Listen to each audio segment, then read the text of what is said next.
नमस्कार, स्वागत है आपका डॉक्टर साहिब में और मैं हूं आपके साथ सौम्य राठी। डॉक्टर साहिब के आज के एपिसोड में हम टीबी के बारे में बात करने वाले हैं। अक्सर कई बार लोगों को ये लगता है कि अगर खाना पीना सही है, खान पान पे वो अच्छे से ध्यान दे रहे हैं तो उन्हें टीबी की शिकायत नहीं हो सकती है।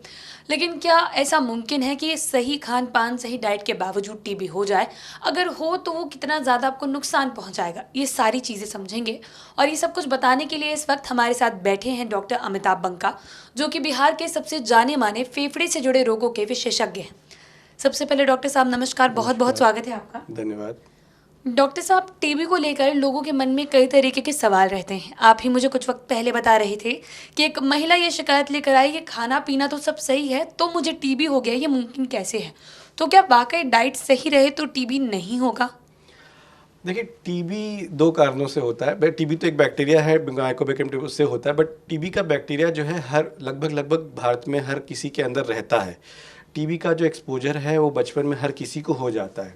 तो जब टीबी होता है किसी को तो उसका प्रमुख दो कारण था। एक तो जो अंदर में आपका बैक्टीरिया कहीं ना कहीं सोया पड़ा है। अक्सर टीबी का जो बैक्टीरिया होता है शरीर में कहीं जाके सोया पड़ा रहता है, जो बाद में कभी भी कोई कारणवश आपके सामने आ जाता है और आपको टीबी की बीमारी होती है। दूसरा कि आपने किसी इन्फेक्टेड पर्सन से आपने ले लिया।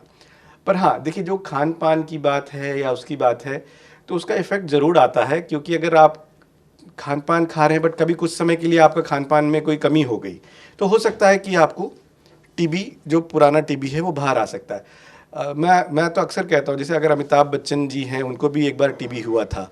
तो अगर अमिताभ बच्चन जी से अच्छा खान पान, अच्छा रहन सहन, तो मुझे नहीं लगता कि भाई मोस्ट ऑफ द पीपल, जो हमारे कॉमन लोग हैं, उनका होता होगा। अगर उनको टीबी हो सकती है तो भाई हम लोग क्या चीज़ हैं।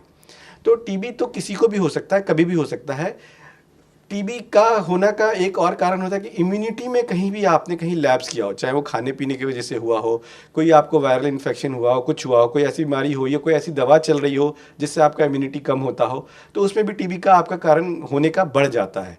तो टीबी, जैसे मैंने कहा कि टीबी अंदर पड़ा रहता है और कोई भी लापरवाही की वजह से वो वापस सामने आ जाता है। तो वो मोस्ट कॉमन कारण है किसी को भी टीबी होने का। जी। तो डॉक्टर साहब, मैं चाहूँगी आप हमारे दर्शकों को ये भी बताएं कि टीबी के क्या लक्षण होते हैं और वो कौन सा अलार्मिंग साइन है जो दिखते ही जांच के लिए जाना चाहिए?